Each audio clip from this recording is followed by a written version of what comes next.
Hello, my diamonds and my Teletubbies. I'm sorry we were cut off from your power thoughts and your motivation. I didn't get a chance to give you your motivation. But let me share this with you. I want to talk about when you're healed, but the other person hasn't healed yet. Just because you've made progress, that doesn't mean everyone else has. And it is so crucial to recognize that not everyone is on the same path. And that can lead to a significant disconnect in relationships. Again, let me share this. Okay, here we go.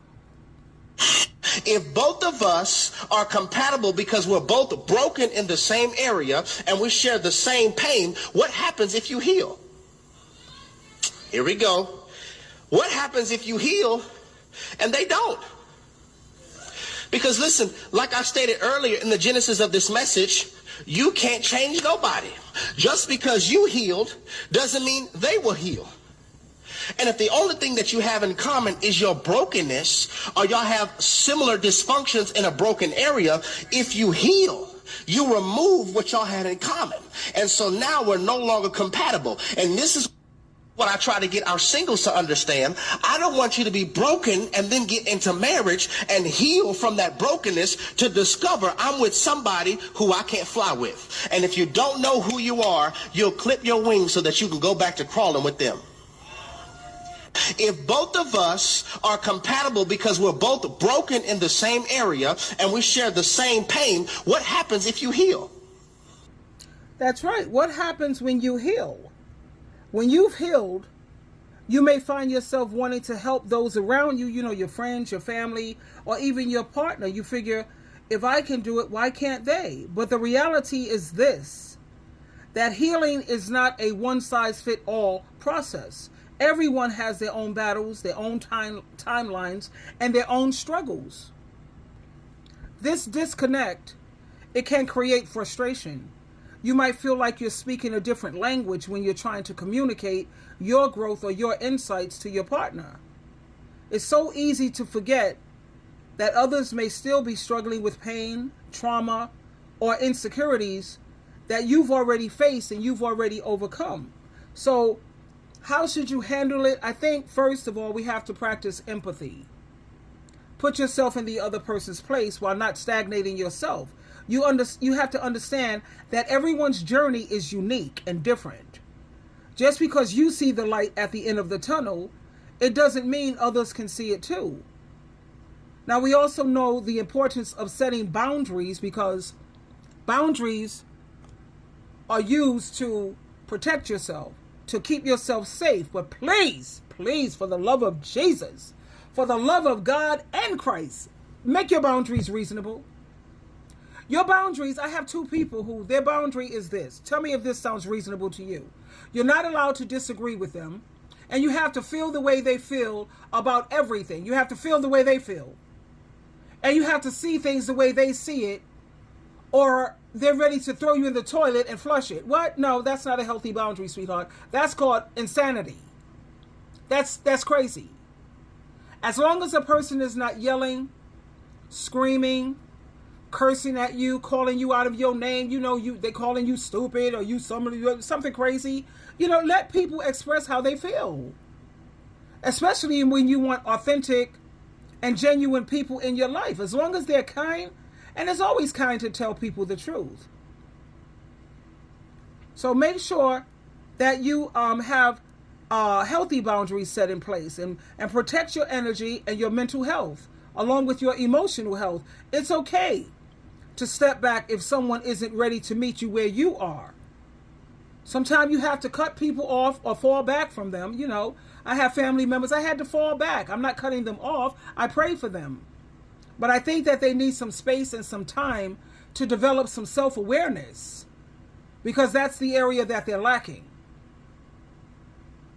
Now, it's natural to want to uplift other people, and it's vital to respect their individual path and their healing journey. At the same time, you can't let people stop you from growing. Change comes from within, and all we can do is try to support each other along the way while not letting other people destroy your growth. Like, I know some people who are still in the dark when it comes to Jehovah's Witness religion. They're still in the dark. They haven't grown yet. So I keep them in my prayer. You know, it's a cult. It's a very dangerous cult. And I recommend that they find a non-denominational church that's a fellowship or community. Make sure that it has games, family night, movies, potluck, fun. You know, be a part of that too. I'm not saying leave the organization where you feel safe. I get it. You feel safe there. At the same time, the Bible speaks of the church. Find a non-denominational church. Be a part of that too. The key word here is too. That's where you pick your friends from. And make sure you have friends who are genuinely on Jesus Christ's team. Because even in the Kingdom Hall, Jehovah's Witnesses, you have fake and phony people.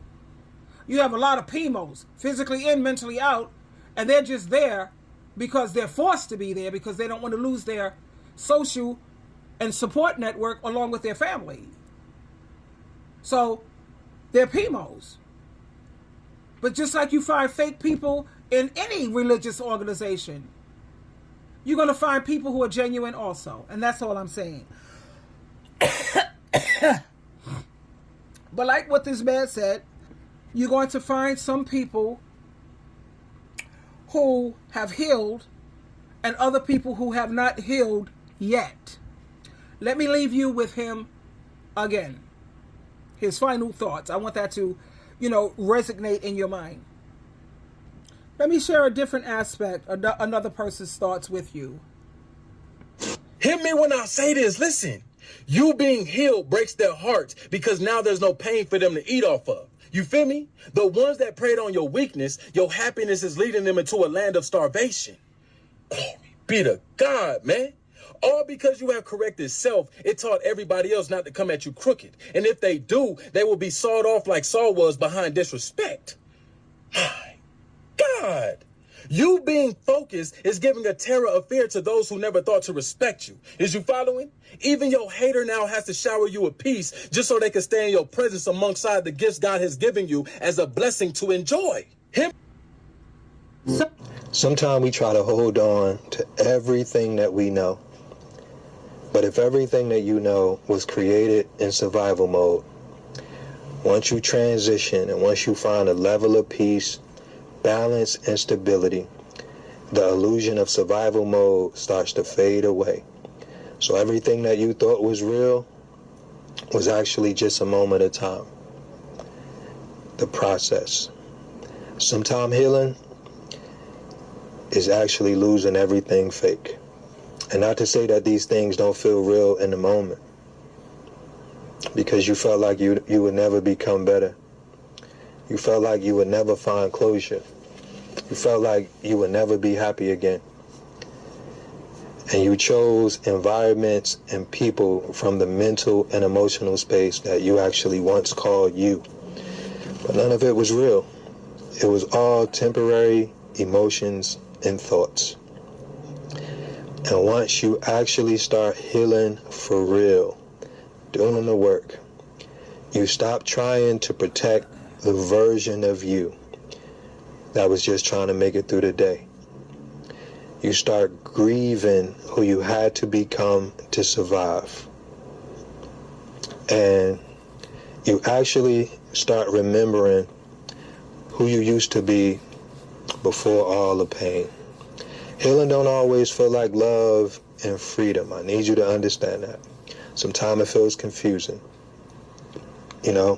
Like questioning everything that you swore was your truth. It is the silence after the chaos. It is the emptiness after the breakdown. But the emptiness, that is where it all begins. Not just with surviving, but learning how to live with intentions, with clarity, with love. That's not rooted in fear or a need to just survive, but truth. Because the real you, the you that was buried underneath all the survival layers, that is the version of yourself that you have to consistently remember. I know I got sick and tired of living in the survival mode.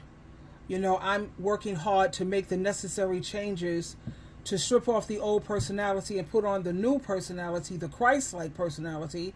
No, I'm not Jesus Christ, but we're taught to imitate him.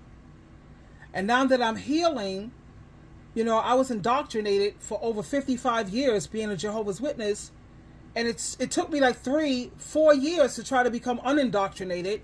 And it's a process. It was hard. It was very hard. You know, but I'm doing all the work to heal. And then you have other people who are still, you know, in the darkness. God has pulled you out of the darkness into the light. And yet these people are still sitting in darkness. They're not trying to grow. They're not trying to heal. They don't want to look into anything. 1 John 4:1. They just want to stay stuck. And sometimes you have to let those people go. You have to fall back. Proverbs 21:3 says we have to relinquish the ways that seem right. You know? Proverbs 21:3, do what is right and do what is fair. The Lord loves that more than any sacrifice. Make the necessary changes. Now the scripture that urges us to strip off the old personality and put on the Christ-like personality is Colossians chapter 3, verse 9 and 10. And this is what I'm trying to do through my healing process. And I have people who are not willing to do that. You talk about Jesus and it irritates their soul. That triggers their annoyance. And you have to fall back. Again, pray for these people. You know, I'm working very hard to develop a Christ-like, the qualities of Jesus Christ. He was kind. He wasn't nice. He had kindness. He had goodness. He had forgiveness. He had compassion. He had love. He had mercy. He had understanding. And when you have healed from listening to what this world has to tell you, treat people the way they treat you. No, Jesus Christ said treat people the way you want to be treated. Don't do to others what you don't want done to you. It's just that simple. And when you have people who refuse to heal and they want to hang on to this worldly philosophy, do to them what they do to you, that's not Jesus Christ's way. So you have to fall back from certain people, pray for them, and when they get their act straight and they're willing to adhere to what Jehovah, Jesus, and that Bible have to say, then you could definitely hang out, you know? Anyway, I just wanted to share this with you, you know, because you have a lot of people who have disconnected from each other because one person has healed while the other person refused to do the work. So it is what it is. I love you. Jehovah loves you and Jesus loves you so much as well. Twinkle, twinkle, twinkle.